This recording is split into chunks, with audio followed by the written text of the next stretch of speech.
So here's the generator shed. Just giving an update on how things are doing. It's now been over 2 years since I installed it, and we just see some weather damage on the flex conduit, but everything else looks pretty good. Still unsturdy. This Schumacher battery maintainer is still maintaining the battery charged. There's a little bit of rust on one of these screws.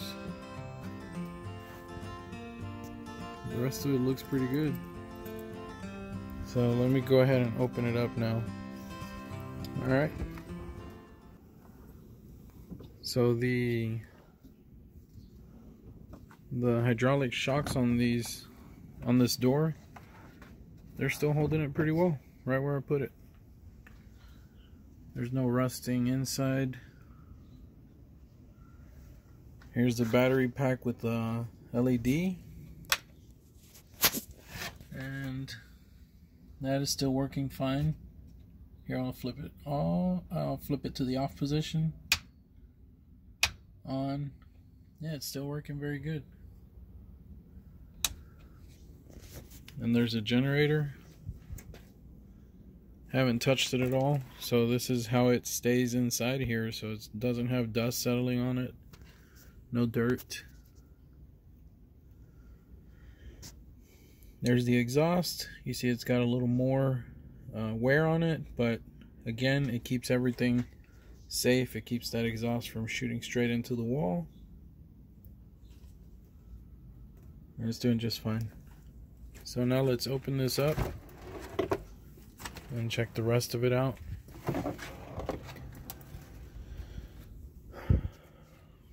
Of course, there's some weathering to this, but aside from that, I don't see any big moisture in here. This is plywood at the bottom. There's no swelling in it, and it's all looking pretty good. So let me get the choke and some of the fuel flowing, and that's all back here.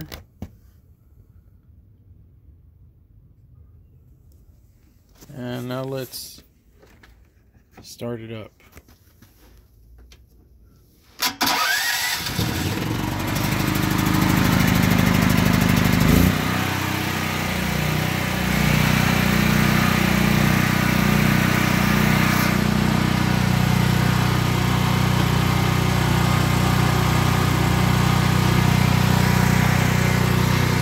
The exhaust fan going. You can see the exhaust fan going.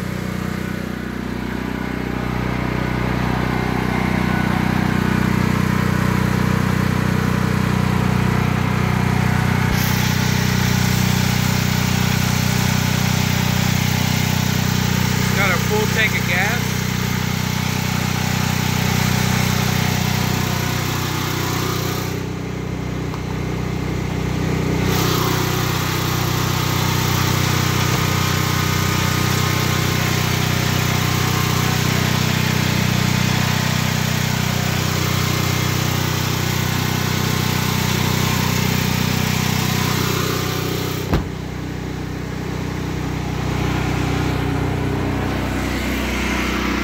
And there it's running. This shed does a lot of help with the noise cancellation. I mean, it's not completely making it quiet, but it is helping reduce some of that noise. And I'm very happy with that.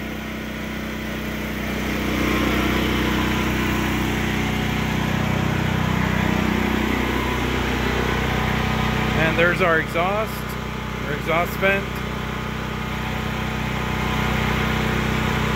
Alright, so this time we're going to go inside and actually flip the power to run the house on the generator power. So let's go on to the garage and flip the breakers. Alright, here we are in the garage. This time, unlike the original video, I am actually going to switch the power and run the house on the generator. So here it is. And this interlock, you can do it either way. You can push the generator one, and it's going to turn off the main power. But it's always recommended and responsible to turn off one source, allow a few seconds, turn on the other source to make the transfer. So we're going to do it that way. Here's the main breaker. And we'll go ahead and turn that off. Now we lost power, and now I can turn the generator breaker on. And there we're running on generator power. So you can see right here it says standby. And this one's on, limited to 30 amps. And it's labeled generator. And this one is main disconnect utility, and it's off. And this interlock, this little seesaw portion of the interlock, is not going to allow both of these breakers to be on at the same time. They can both be turned off at the same time, but they cannot simultaneously energize the panel, which is safe for both us here, our appliances, and for the crews working outside on the power lines during a power outage. Here we are inside the house, and there's some light switches, more light switches, and these are all LED bulbs in here. So they're very efficient. They don't use a lot of energy, and they do produce a lot of light. And we can see here in the washroom, there's some light going right there. I could run these, but these are both smart systems, and I know that they'll run because they both run on 120 volt power. So there's no point in demonstrating these and getting them to work, because I know they work. We are able to use the furnace. So far the AC unit on this house, we haven't put the hard start kit on it, so we're not using the AC. But for the moment, the furnace will work with the generator. And the AC, I believe it would work, but it's best to actually be responsible with it and put a hard start kit. So there's some more lights. The stereo is working over there. Here's a microwave.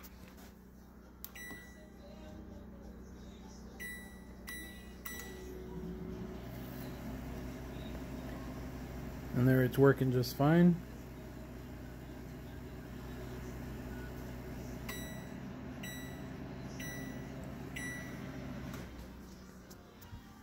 And camera system is working just fine.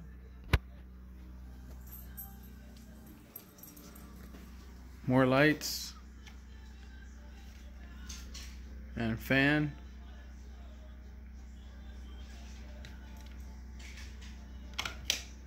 So everything's working just fine. So now I'm gonna let the generator run for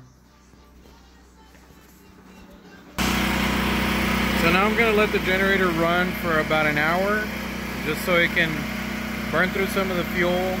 Also, to keep that generator head exercised at all times, so it can be working when it is needed in a real world scenario. So for now, I'm just gonna let it run. And it's doing just fine. It's not even noisy. It's not very noisy at all. So yeah, I'll just let it run, and then in about an hour I'll come back for the shutdown sequence. So I'll be right back with that next clip.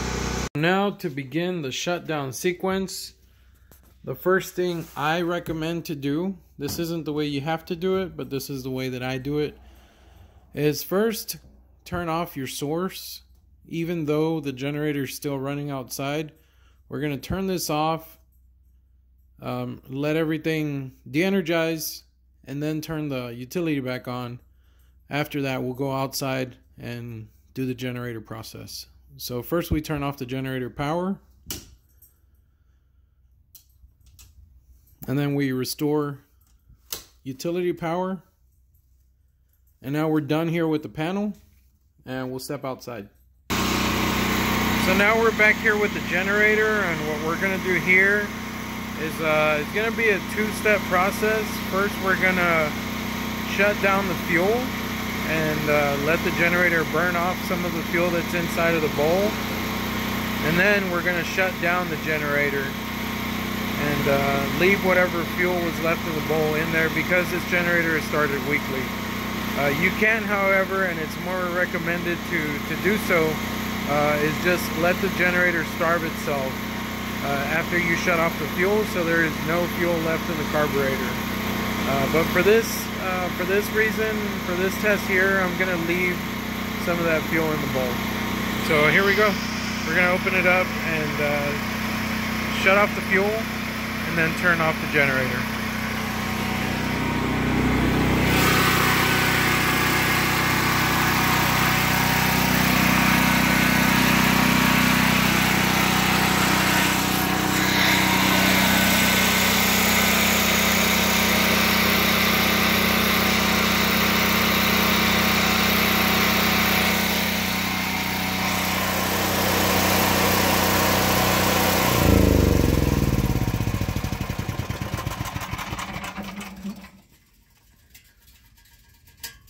So there we go, generator's off.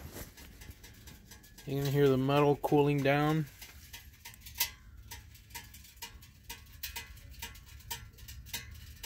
And the fan is doing just fine. You can see the exhaust, it has a little bit more of that, I guess, the exhaust buildup inside of it. But it's doing just fine, and fuel level is still good. It's closer to full tank, so it's not bad. And now finally we're just gonna let it cool off, close the doors here, and put it away,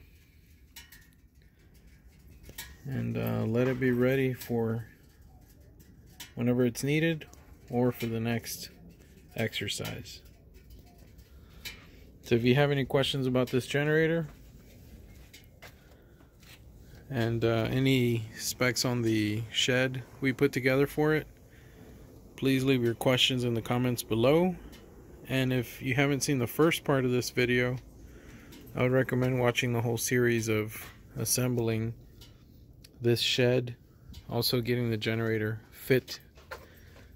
fitted into the box with this installation in it, and I'm very happy with the results. So thanks for watching. Don't forget to like and subscribe, and I'll see you on the next one.